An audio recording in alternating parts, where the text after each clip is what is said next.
പരിഹാരമേ ഉള്ളൂ. ഒന്നുമില്ലെങ്കിൽ ഈ എക്സിക്യൂട്ടീവ് കമ്മിറ്റി 17 പേരെ ഇറക്കി തൂത്തുപള്ളി കളയുക.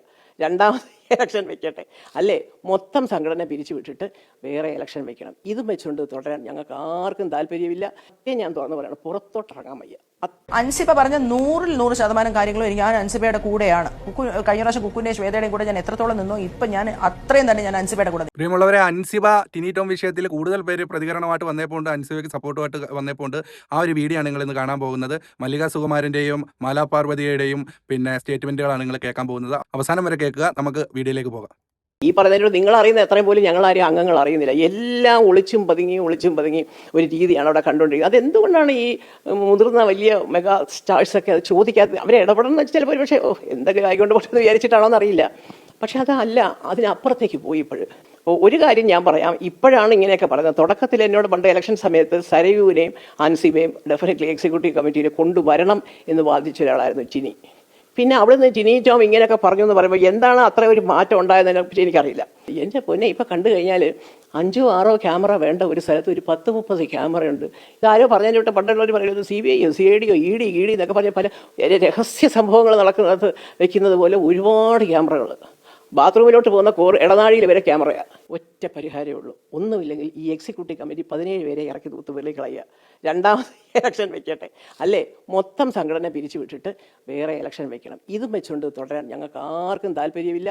എന്നെ വിട്ടേരെ, ഞാൻ ഇനിയിപ്പോൾ ഒന്നേന്ന് സിനിമാഭിനയം തുടങ്ങാനിരിക്കുന്ന ആളല്ല. പക്ഷേ ഒരുപാട് പേർക്ക് ദുഷ്പേരുണ്ട്. ഇതുകൊണ്ടാണ് മിണ്ടാത്തത്, അതുകൊണ്ടാണ് മിണ്ടാത്തതെന്ന് പറഞ്ഞ കഥകൾ അളവിൽ കൂടുതൽ ഞാൻ കേൾക്കുന്നുണ്ട്. അപ്പോൾ ഇത്രയും ബോൾഡായിട്ട് വന്നൊരു ക്യാമറയുടെ മുമ്പിൽ ആ കുട്ടി പറയണമെങ്കിൽ കാര്യമായിട്ട് ആ കൊച്ചിൻ്റെ മനസ്സിൽ ഏതാണ്ടൊക്കെ വിഷം കുത്തി വെച്ചിട്ടുണ്ട്. സത്യം ഞാൻ തുറന്നു പറയണം, പുറത്തോട്ടിറങ്ങാൻ വയ്യ. അത്ര മോശം കമൻറ്റുകളാണ് വരുന്നത്. അവിടെ മറ്റു പലതും നടക്കുന്നു, ഇങ്ങനെ നടക്കുന്നു, അങ്ങനെ നടക്കുന്നു, അതൊന്നും ശരിയല്ല. അതുകൊണ്ട് അതിന് എത്രയും വേഗം മമ്മൂട്ടി സാറും മോഹൻലാൽ സാറും കൂടി പരിഹാരം ഉണ്ടാക്കണം. ഈ ടോമും അൻസിബയും തമ്മിലുള്ള പ്രശ്നത്തെ സംബന്ധിച്ച് മല്ലിക സുകുമാരൻ്റെ റിയാക്ഷനാണ് പ്രതികരണമാണ് നിങ്ങൾ കണ്ടത്.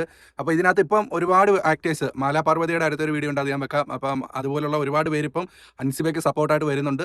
അതായത് അമ്മയിൽ ഏകപക്ഷീയമായ കുറച്ച് തീരുമാനങ്ങളാണ് എടുക്കുന്നത്, അല്ലെങ്കിൽ 1-2 വ്യക്തികളിൽ മാത്രമാണ് ഇപ്പം കേന്ദ്രീകരിച്ചിരിക്കുന്നത്. മുതിർന്ന താരങ്ങൾ ആരും തന്നെ ഇതിൻ്റെ ഒന്നും ഇടപെടാത്ത ഒരു സ്ഥിതിയാണ് മമ്മൂട്ടിയായാലും മോഹൻലാലായാലും എന്നുള്ള ആരോപണവും വരുന്നുണ്ട്. അപ്പോൾ ഇങ്ങനെയൊക്കെ ആണെങ്കിലും ഇപ്പം ഒരു ഭാഗത്ത് നിന്നും വരുന്നത് അമ്മയുടെ ഇപ്പോഴത്തെ ഈ ഒരു ഭരണസമിതി ഫുള്ളായിട്ട് പിരിച്ചു വിട്ടിട്ട് പുതിയ ഭരണസമിതിയെ കൊണ്ടുവരണം, പുതിയ ഇലക്ഷൻ കൊണ്ടുവരണം എന്നുള്ളതാണ്.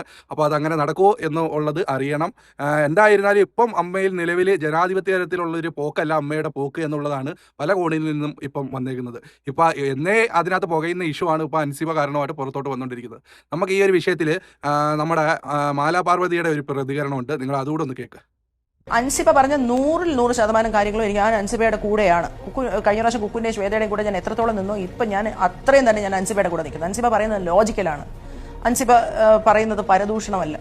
അൻസിബയുടെ പേര് മറ്റൊരു യൂട്യൂബ് ചാനലിൽ കൂടെ വന്ന് ഭാവിയിൽ ചീത്തയാവാൻ സാധ്യതയുണ്ട് എന്ന് മനസ്സിലാക്കിയ അൻസിബ മീഡിയറ്റ് വന്ന് സത്യസന്ധമായിട്ട് കാര്യങ്ങൾ പറഞ്ഞു. അങ്ങനെ തന്നെ കേരളത്തിൽ സർവൈവ് ചെയ്യേണ്ടതെന്ന് ഞാൻ വിശ്വസിക്കുന്നു. അത് പരദൂഷണവും ലൈറ്റ് ആയിട്ടുള്ള കാര്യം. നമ്മുടെയൊക്കെ പബ്ലിക് ഇമേജ് അത്ര ഇമ്പോർട്ടന്റ് ആക്ടേഴ്സ് അല്ലേ? അവിടെ പിന്നെ രഹസ്യമായിട്ട് വാർത്തകൾ യൂട്യൂബർക്ക് ചൂർത്തിക്കൊടുത്ത് നമ്മളുടെ റെപ്യൂട്ടേഷൻ ഇല്ലാതാക്കുന്ന ഒരു പരിപാടി അവിടെ നടക്കുന്നുണ്ടെങ്കിൽ സത്യസന്ധമായ നല്ല മീഡിയയിൽ വന്നിട്ട് ഇത് എന്റെ ജീവിതത്തിൽ നടന്നുകൊണ്ടിരിക്കുന്ന പ്രശ്നമെന്ന് പറയുന്നതിന് എന്താ കുഴപ്പം? അത് ടിനി ടോമുമായി ബന്ധപ്പെട്ടാണ് ആരോപണം ഉയരുന്നത്. അതെ, അൻസിബ നേരിട്ട് കേട്ടതല്ല. ഉറപ്പായിട്ടും ഒരാൾക്കെതിരെ പരദൂഷണം പറയുമ്പോൾ അവരോട് നേരിട്ട് പറയില്ലല്ലോ. അപ്പൊ അത് കേട്ടത് നീന കുറുപ്പാണെന്ന് പറയുന്നു. നീന കുറുപ്പ് അതിൽ തെളിവ് കാണിക്കണമെന്ന് കേട്ടു.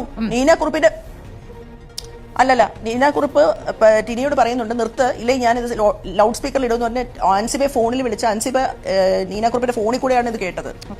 ഫോൺ ഓണാക്കി വെച്ചേക്കുമായിരുന്നു നീന. പിന്നെ തെളിവ് കാണിക്കണം എന്ന് പറഞ്ഞാൽ അൻസിബ കേട്ടു. അൻസിബ കേൾക്കാത്തൊരു കാര്യത്തിലൊന്നും വന്ന് അഭിപ്രായമൊന്നും പറയത്തില്ല. അൻസിബയെ നമുക്ക് അറിയാം, ടിനി ടോം ഒരു വലിയ പ്രശ്നത്തിലായിരുന്നു പ്രേംനസീർ വിഷയത്തിൽ. ഏറെ നിൽക്കുമ്പോഴാണ് അൻസിബയാണ് പ്രശ്നം സോൾവ് ചെയ്ത് കൊടുത്തത്.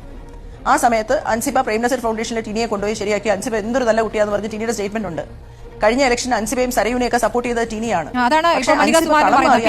അഭിപ്രായം പറഞ്ഞു തുടങ്ങിയപ്പോ പിടിച്ചില്ല. സ്വന്തം അഭിപ്രായം പറഞ്ഞു.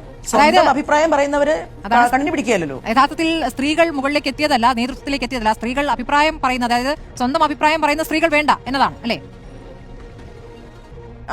സ്വന്തം അഭിപ്രായം ആകുമ്പോൾ പ്രശ്നമാണ്. അവരുടെ കൂടെ നിൽക്കുകയും അവരെ രക്ഷിക്കാനും അവരെ സംരക്ഷിക്കാനും അവരുടെ നേരിൽ നടക്കുന്ന ട്രോളുകൾ ഇല്ലാതാക്കാനും അവർക്ക് വേണ്ട സപ്പോർട്ട് നൽകുമ്പോൾ കൊള്ളാം. നിങ്ങൾ ചെയ്യുന്ന തെറ്റാണെന്ന് പറഞ്ഞു കഴിഞ്ഞാൽ പ്രശ്നം അത് പറ്റത്തില്ലല്ലോ സ്മൃതി. തീർച്ചയായും ആണും പെണ്ണും ഒന്നുമില്ലല്ലോ ഇവിടെ, മനുഷ്യരല്ലേ ഉള്ളൂ. നിലവിലെ പ്രശ്നങ്ങൾ ഇതൊക്കെയാണ് അമ്മയ്ക്കകത്തെന്ന് പറയുന്നത്. അൻസിബ എന്ന് പറയുന്ന വ്യക്തിയെ സംബന്ധിച്ച് ഞാൻ നോക്കിയപ്പോഴേ അവരുടെ സംസാരമൊക്കെ ഓൺലൈനിൽ വന്നിട്ട് അല്ലെങ്കിൽ മീഡിയയ്ക്ക് മുമ്പിൽ വന്നിട്ട് വളരെ ക്ലിയർ ആയിട്ട് എന്ത് അടിപൊളിയായിട്ടാണ് ആ കുട്ടി സംസാരിക്കുന്നത്. എത്ര സംസാരിച്ചാലും നമ്മളത് കേട്ടിരിക്കും. അതായത് അത്രയും നല്ല രീതിയിൽ പ്രസന്റ് ചെയ്ത് നല്ല രീതിയിൽ എന്ത് സംസാരിക്കണമെന്ന് വ്യക്തമായ ബോധ്യമുള്ളൊരു കുട്ടിയാണ് ആ കുട്ടി. അപ്പം ഇതിനകത്തൊരു പ്രശ്നം പറഞ്ഞല്ലോ, അതിനകത്ത് മതം പറഞ്ഞതോ ഇതെടുത്തതോ ഒന്നും അല്ല ഇതിനകത്തുള്ള ഒരു പ്രശ്നം. അമ്മയ്ക്കകത്ത് ഈ പറയുന്നത് പോലെ ഏകപക്ഷീയമായിട്ട് ചേരി തിരിഞ്ഞുകൊണ്ട് പെണ്ണായതിൻ്റെ പേരിലോ അല്ലെങ്കിൽ ഒരു പെൺകുട്ടി ആയതിൻ്റെ പേരിലോ അല്ലെങ്കിൽ ഭൂരിപക്ഷം ഇല്ലാത്തതിൻ്റെ പേരിലോ ഒറ്റപ്പെടുന്നുണ്ടെങ്കിൽ അപ്പോൾ ആ ഒരു ഇഷ്യൂവിൻ്റെ കാരണത്താലാണ് ഇത്രയും മീഡിയ സപ്പോർട്ട് എന്തെടുക്കുന്ന അൻസിബയ്ക്ക് കിട്ടിക്കൊണ്ടിരിക്കുന്നത്. അപ്പോൾ ടിനിയുമായിട്ടുള്ള പ്രശ്നം ഇനി ഒത്തീർപ്പാക്കും എന്തോ ആവും എന്നുള്ളത് നമുക്ക് അറിഞ്ഞൂടാ. എന്തായിരുന്നാലും ഈ ഒരു വിഷയത്തിൽ നമ്മൾ കൂടുതൽ ഫോളോ അപ്പ് ചെയ്യുന്നതായിരിക്കും. എൻ്റെ പ്രിയമുള്ള പ്രേക്ഷകരെല്ലാവരും എനിക്ക് പരമാവധി സപ്പോർട്ട് തരണം. നമ്മുടെ ചാനലൊന്ന് സബ്സ്ക്രൈബ് ചെയ്യണം, കൂടാതെ ഒന്ന് ഷെയർ ചെയ്യണം, ലൈക്ക് ചെയ്യണം. നിങ്ങളെ പറ്റുന്ന എന്തെങ്കിലും ഒരു കമൻറ്റ് കൂടി ഇട്ട് നമ്മുടെ ചാനലിലൂടെ ഒന്ന് മുമ്പോട്ട് കൊണ്ടുവരാൻ എൻ്റെ കൂടെ സപ്പോർട്ട് തരണം എന്നുകൂടി പറഞ്ഞുകൊണ്ട് ഞാൻ വീഡിയോ അവസാനിപ്പിക്കുകയാണ്. വേറെ ടോപ്പിക്കായി വീണ്ടും കാണാം. അതുവരെയ്ക്കും എല്ലാവർക്കും ബൈ. താങ്ക്